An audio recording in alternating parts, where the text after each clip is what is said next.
first got interested in psychology and also in doing research when I was in school and heard about the basic social psychology experiments, so Milgram, and about obedience and all those classic studies.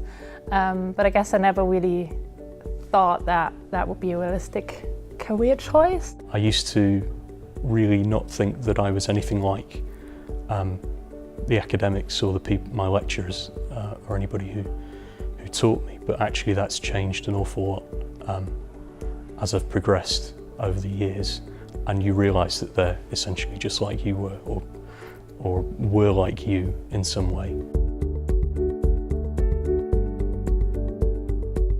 I think academia is very, very interesting, especially in psychology, because if you look at our undergraduates, we've got 80 to 90% women at an undergraduate level. It's very, very popular with women.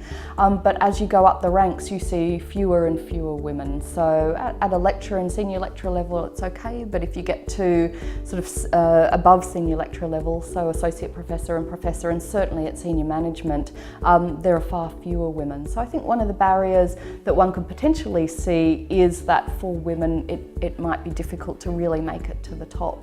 And I guess I've always been mindful of that. I think it's never an overt discrimination. I don't think anyone ever tells you you can't do this because you're a woman.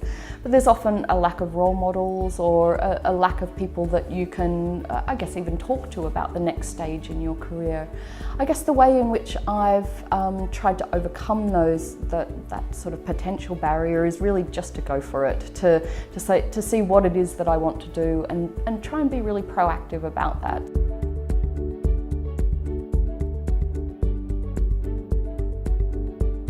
Another challenge that I faced is actually taking career breaks, and I've had 2 career breaks for maternity leave.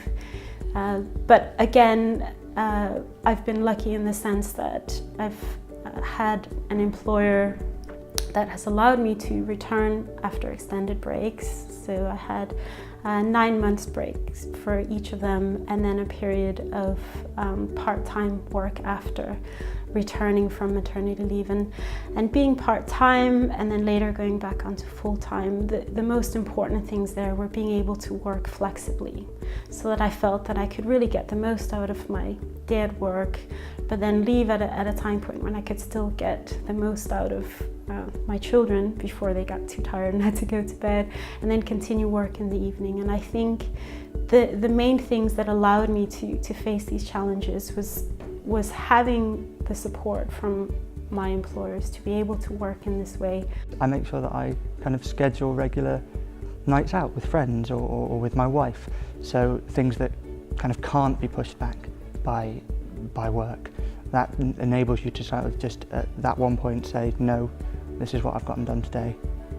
I'm going to go and enjoy my evening. And I think that's really kind of crucial to happiness in academic careers, because it's too easy to get bogged down in this feeling that you have to work constantly. In terms of advice, I would absolutely say that an academic career is one that is incredibly rewarding. I think for me, it is really about finding a position or finding a research area that you love and that you're passionate about. Based on my experience at least, you know, you often underestimate what you can do, or you kind of maybe overestimate what other people can do as well. So you might just be taken on to a program that you don't think you're good enough for. So just go for it, try it out.